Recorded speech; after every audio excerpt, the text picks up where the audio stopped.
मंजर एल्फ का पुराना घर, बारिश का पस मंजर। मंजर का आगाज आइलफ से होता है, जो खिड़की के पास खड़ी बारिश देख रही है। कमरा सादा है, मेज पर कुछ किताबें बिखरी हुई हैं। अचानक दरवाजे पर दस्तक होती है। एलिफ दरवाजा खोलती है तो सामने सिहान खड़ा है, जो बारिश में पूरी तरह भीगा हुआ है। एलिफ हैरत और सर्द लहजे में, तुम यहाँ क्यों आए हो सिहान?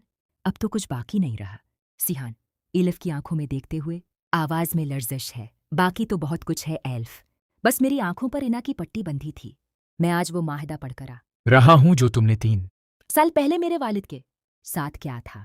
एल्फ नजरें चराते हुए, वो महज एक कागज का टुकड़ा था, उसकी अब कोई अहमियत नहीं। सैहान कमरे के अंदर दाखिल होते हुए, अहमियत कैसे नहीं है? तुमने अपनी जिंदगी की तमाम जमा पूंजी, अपना घर, अपना सुकून, सब मेरी खातिर दाव पर लगा दिया। और मैं तुम्हें बेवफा कहता रहा।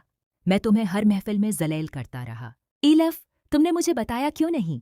एलिफ तलखी से हंसते हुए, बताती तो क्या तुम मान लेते? तुम्हारी मर्दाना अना को ये बात हजमी होती कि एक औरत ने तुम्हें तबाह होने से बचाया है।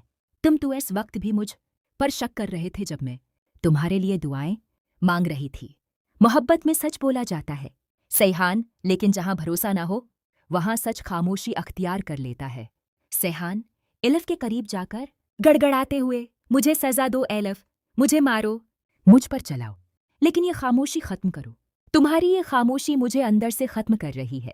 मैंने तुम्हारा हक छीना, मैंने तुम्हें तन्हा छोड़ दिया। एलिफ आंखों में आंसू भरकर, तुमने मुझे तन्हा नहीं छोड़ा सिहान, तुमने मुझे खुद से दूर कर दिया। जिस दिन तुमने मुझ पर औरंगजेब के साथ मिलकर साजिश करने का इल्जाम लगाया था, इसी दिन एल्फ मर गई थी। अब जो तुम्हारे सामने खड़ी है वो सिर्फ एक इस्तानी है जो बच्चों को सच बोलना सिखाती है, क्योंकि उसने झूठ की बहुत बड़ी कीमत चुकाई है। सिहान जीप से अंगूठी निकालकर मेज पर रखता है। ये तुम्हारी इमानत है जो तुम इस रात छोड़कर गई थी। मैं आज अपना सब कुछ, अपना कारोबार, अपना नाम, अपनी जायदाद तुम्हारे कदमों में रखता हूँ।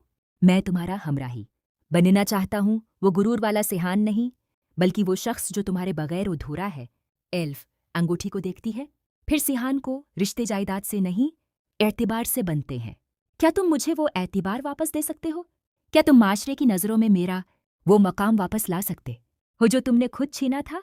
सिहान ये पख्ता अज़म के साथ, मैं दुनिया के सामने एतराफ़ करूंगा कि सिहान गाजी कुछ नहीं है एलिफ के बगैर।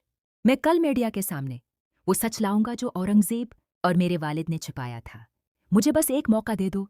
एलिफ कुछ देर खामोश रहती है। बारिश की आवाज़ तेज हो जाती है। वो आहिस्ता से अंगूठी उठाती है, लेकिन उसे पहनती नहीं, बल्कि सिहान के हाथ में थमा देती है।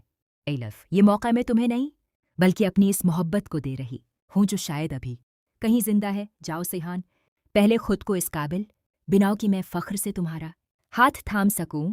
सिहान के चेहरे पर उम्मीद की एक लहर दौड़ जाती है। वो सिर झुकाकर कमरे से बाहर निकल मोड़ को जाहिर करता है जहां